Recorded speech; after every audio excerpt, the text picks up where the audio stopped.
Welcome to WatchMojo, and today we're counting down our picks for the top 10 changes to expect from next-gen consoles. This is the only way.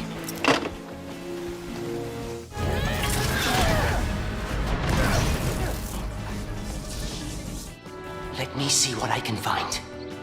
Cannons first. When I get back, we can look. For this list, we're looking at the biggest changes you can anticipate as the gaming industry heads into the next generation of home consoles. Are you picking up a PS5 or maybe a Series X or S? What are you looking forward to and what are you dreading?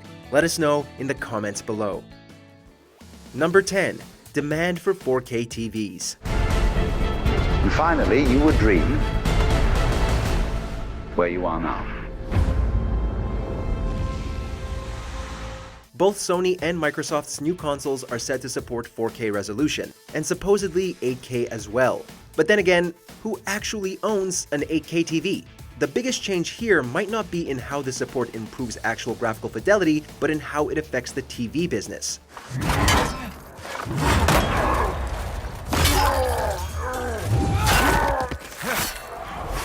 Given that 1080p and UHD have become the standard for consumers for a long time, this support might be enough to create a small boom in sales of 4K TVs.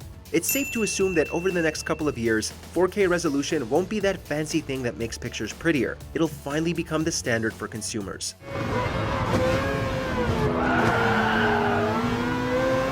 Number 9. Price hikes.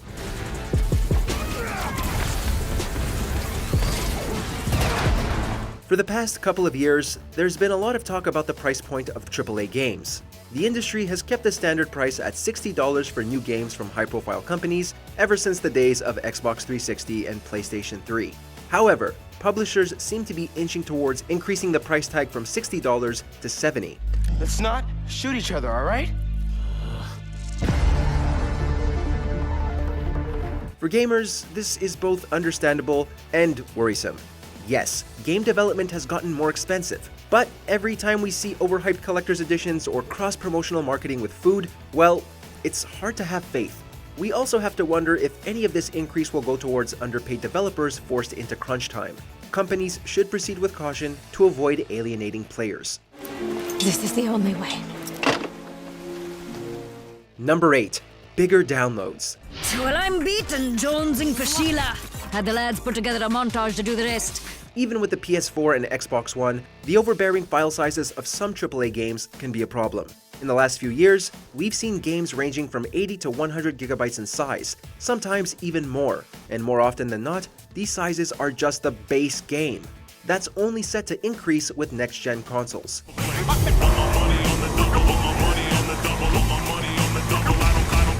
The problem is compounded by the fact that many people still have strict data caps, and internet connections in some parts of the world lag behind others. If studios are going to keep making massive games, players might have to increase their data caps and/or pony up for bigger hard drives. Make the most of this time while you have it. Number 7. More focus on digital.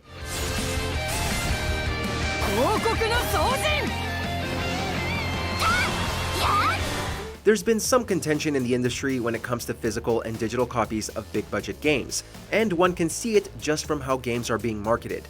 Pre-order the digital edition to get an exclusive set of armor. Pre-install and be the first to play at midnight.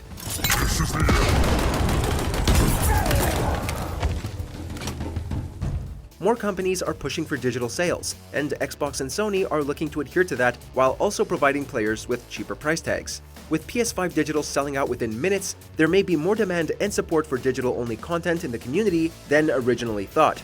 Or maybe that's just the poor production and rollout on pre-orders. Regardless, we may well see the first AAA digital-only game over the next few years. The Sims 4 Digital Deluxe. More gameplay, only on Origin. Number 6. Accelerated performance. I will never get used to that. Hey, at least we're on the same planet this time. Of course, this has been a focus with each new console, but now it's practically become top priority. We've started seeing this improvement unfold as Sony and Microsoft have revealed their games. One glimpse that had us stunned was of the Demon's Souls remake, a game loaded in details when it comes to environments and characters.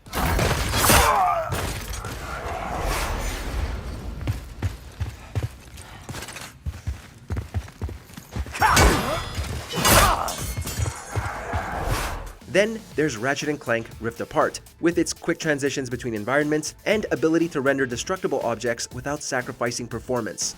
And that Spider-Man demo? Add in that quick resume feature from Xbox and you're going to be able to jump in and out of games almost seamlessly. Or at least we hope so.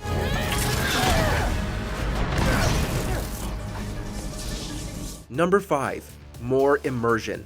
Oh my god, Juanita here. Today's news is Nova Max. Hi there. New to Night City? It's not so bad here. Along with the desire to experience games with next-gen performance comes the focus on making players more immersed. You can expect more games to utilize the haptic feedback in the DualSense and Xbox controllers, allowing you to further interact with the game's world. Thanks to each console's improved performance, loading screens could be a thing of the past. Rendering could also become far less noticeable. These next-gen consoles want to make you feel like you've become a part of the game, and the improved audio and ray tracing certainly has our hopes up.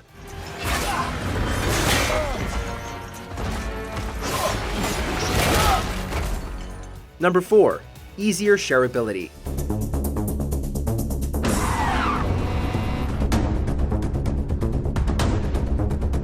One thing that both companies will certainly be focusing on is shareability.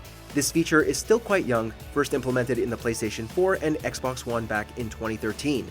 It's safe to assume that neither Series X nor PS5 will leave this feature out, as streaming is bigger than it's ever been. But funerals? Bloody tip-top if you ask me. Join my experiment below. If anything, it's most likely that sharing features have been improved and will support more social media platforms so you can share clips easier. We wouldn't be surprised if that create button on the DualSense was tied to some kind of in-console video editor. I will be ready. Number 3. First-party games on other platforms.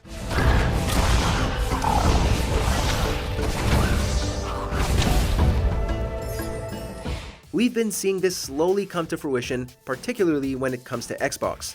Microsoft games that started out on Xbox and Windows, such as New Super Lucky's Tale and Ori and the Blind Forest, have made their way onto Nintendo Switch. The former even made it onto PlayStation 4.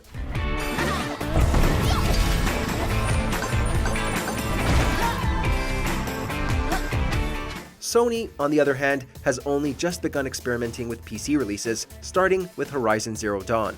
Does this mean Master Chief could appear on a Nintendo console? Or Mario on the PS5? Could Kratos grace our computers with his glorious dad beard? Probably not, but don't be surprised if you see more first-party games make their way onto other platforms sometime after initial release. Let me see what I can find. Cannons first. When I get back, we can look. Number 2. Console exclusives. It was the Dalmex who drove back the Crusaders in the Battle of the Twin Realms, was it not? Without the blessing of the Mother Crystal, we cannot defend our realm from the spread of the Blight. During the lead-up to the PS5's release, a few titles have been marketed as console exclusives, but are also headed to PC. This felt fairly misleading, although releasing on PC makes sense, given that Sony reportedly spends over $100 million on each first-party game. No secret I won't unlock.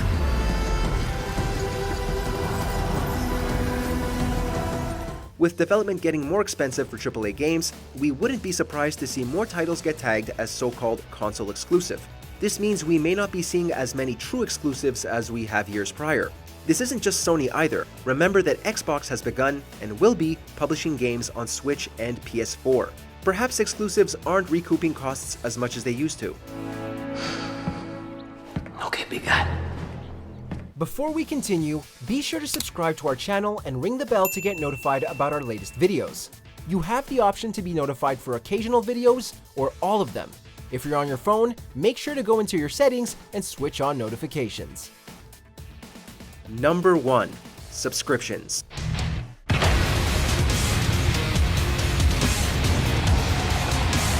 In a way, we've already entered this phase of the industry. More and more companies are trying to get you to pay a monthly plan, and one can't argue against some of the deals. Xbox is allowing players to pay for their new Series X and S with monthly payments, and Xbox Game Pass seems to be their core strategy for attracting new players.